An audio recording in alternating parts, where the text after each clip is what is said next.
Jadi seperti yang anda tahu, episod kita untuk kali ini adalah di bawah 5 minit. Jadi untuk girls boleh cuba, Syah akan cuba resepi yang di bawah 5 minit. Untuk resepi yang pertama, Syah akan cuba buat biskut chip coklat. Katanya dia boleh siap dalam waktu 2 minit sahaja. Seperti yang kita tahu, kalau nak buat biskut ni mengambil masa dalam 18 minit ke 30 minit sebab waktu yang dia berada dalam ketuhar. Jadi sekarang ni kita cuba menggunakan ketuhar gelombang mikro. Dia perlu masa dalam 1 minit sahaja dekat dalam ni, okey. Jadi yang pertama sekali kita akan masukkan 2 sudu mentega yang sudah dilembutkan. Kita letak 15 minit dalam suhu bilik, dia akan jadi lembut macam ni, okey. Okey, seterusnya kita akan letak 1/4 cawan gula perang. Kita letak esen vanila sebanyak setengah sudu. Syah akan masukkan pula telur. Telur ni sebanyak 2 sudu juga. Seterusnya kita akan gaulkan dia. Okay, selepas dia dah jadi paste macam ni, kita masukkan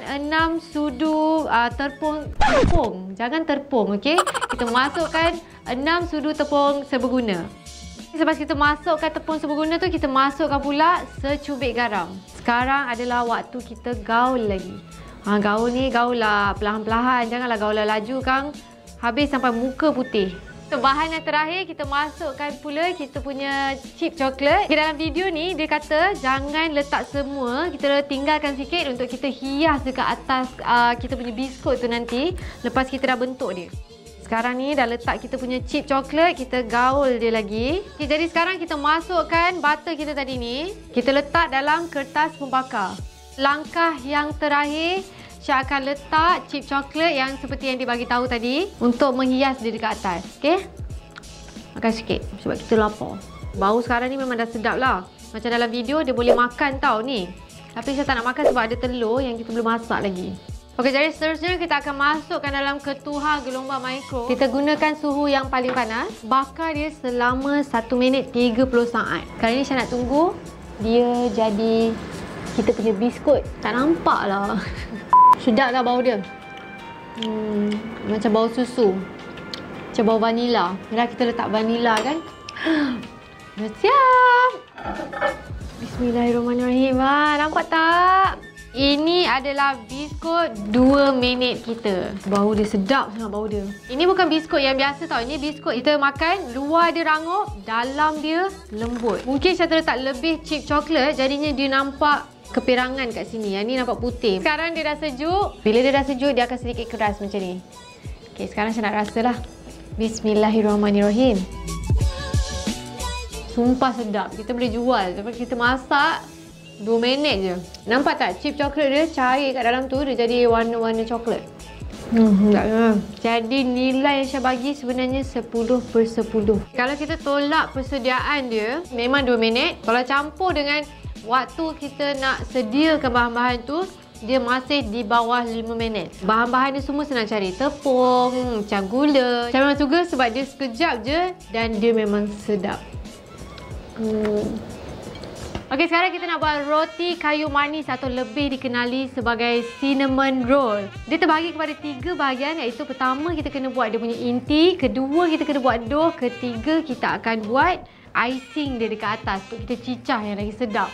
Okey, semua ni dikatakan boleh siap dalam waktu 4 minit sahaja. Untuk langkah pertama, kita cuba buat inti dia, okey? Pertama, kita perlukan 1 sudu mentega yang sudah dicairkan. Kedua, kita perlukan 2 sudu gula. Macam yang ni, saya guna gula perang. Yang ketiga, kita masukkan setengah sudu serbuk kayu manis. Sekarang kita gaul rata kita punya inti tu. Kita cuma perlu ratakan dia je sebab nanti kita nak letak dekat dalam dough kita. Sedap. Okey, sekarang kita ketepikan kita punya inti, kita teruskan dengan buat dough. Yang pertama, kita perlukan 1 biji telur yang besar. Masukkan telur. Seterusnya, kita perlukan 1 sudu kecil vanila. Selepas itu, kita masukkan 1 sudu gula pasir. Seterusnya, 2 sudu susu. Sekarang, kita masukkan pula 1,5 cawan tepung lempeng atau juga dikenali sebagai pancake mix. Jadi, sekarang kita gaul je.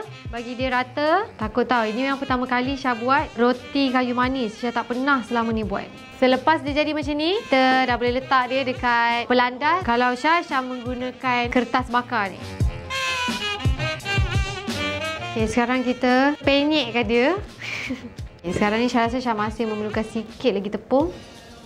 Okay, kalau melekat tu maknanya kita perlukan tepung lagi. Sekarang kita gunakan botol ni ataupun kalau anda kat rumah anda boleh guna penggelik. Syah bagi dia tak terlalu nipis, tak terlalu tebal. Nampak tak boleh cakap. Ni pun dia dah melekat sikit. Alamak, jadi ketat ni. Okey, seterusnya lepas kita dah gelik dia, kita masukkan inti yang kita buat awal-awal tadi. Ni macam kita letak kaya dekat roti kita lah. Okey, sekarang ni tak apa. Dia tak rata pun tak apa. Kita pun tak makan manis sangat sebab kita memang dah manis. Kita cuba gulungkan dia, okey? Dia melekat lah. Sebab kita tak nak dia melekat, tapi dia masih melekat. Tak apa, kita guna tepung. Kita buat dia. Sekarang ni kita gulung je dough ni menggunakan kita punya kertas pembakar. Sebabkan kita tak cukup kita punya inti tadi, Syah potong je dia. Tak nak ambil yang ni. Syah memang guna sukatan yang dia bagi tau. Syah tak ada tambah-tambah memandai-mandai. Jadi rasanya ni macam tak jadi. Tapi kita selesai kita mengguling tadi, Syah akan potong dia dan masukkan di dalam kita punya cawan. Syah akan masukkan di dalam microwave menggunakan suhu sederhana selama 1 minit 45 saat. Jadi sementara kita tunggu di dalam kita punya microwave, kita akan teruskan dengan membuat icing dia. Kita akan masukkan 6 sudu gula icing. Seterusnya kita masukkan 1 sudu susu. Jadi selepas Syah dah letak susu tadi, Syah akan gaul dia dengan gula icing tadi. Jadi jom kita tengok kita punya roti tadi. Buruknya.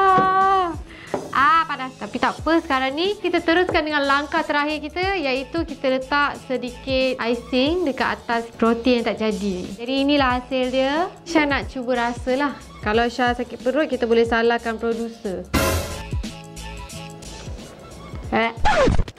Okay, jangan buat ni kat rumah. Ni memang tak jadi. Dia sedap. Dia sedap. Cuma tekstur dia rasa pelik sikit. Sekarang ni Syah bagi nilai 1/10. Dia memerlukan 3 bahagian. Jadi Syah rasa memang tidak masuk akal untuk buat benda ni dalam waktu di bawah 5 minit. Jadi Syah bagi 1/10. Sebab dia bukan cepat dan dia tak sedap. Untuk resepi yang seterusnya, kita akan membuat pizza. Dikatakan resepi ni sangat-sangat mudah. Kita campur je semua dan kita boleh masukkan dalam microwave kita. Langkah pertama, kita menggunakan 4 sudu tepung serbaguna. Seterusnya, pertama kita akan masukkan serbuk penaik.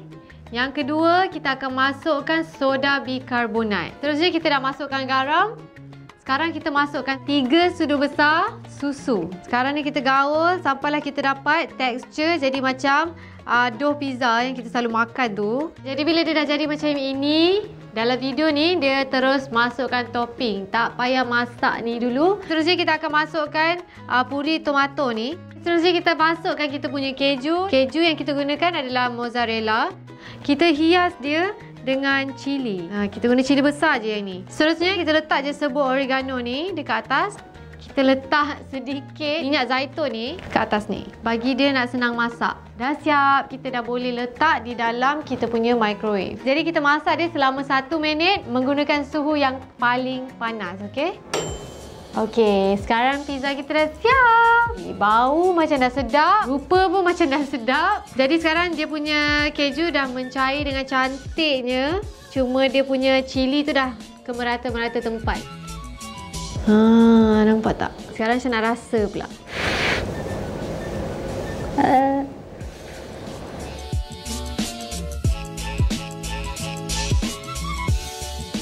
Saya bagi 100/10. Sedap weh, serius sedap. Okay, jadi anda semua, Syah memang sangat mengecorkan anda cuba kat rumah sebab sedap sangat dan memang mudah. Jadi itu saja untuk segmen Girls Only Cuba kali ini. Syah harap anda semua terhibur dan boleh ikut semua tips-tips dan resepi-resepi yang Syah bagi hari ini. Okay?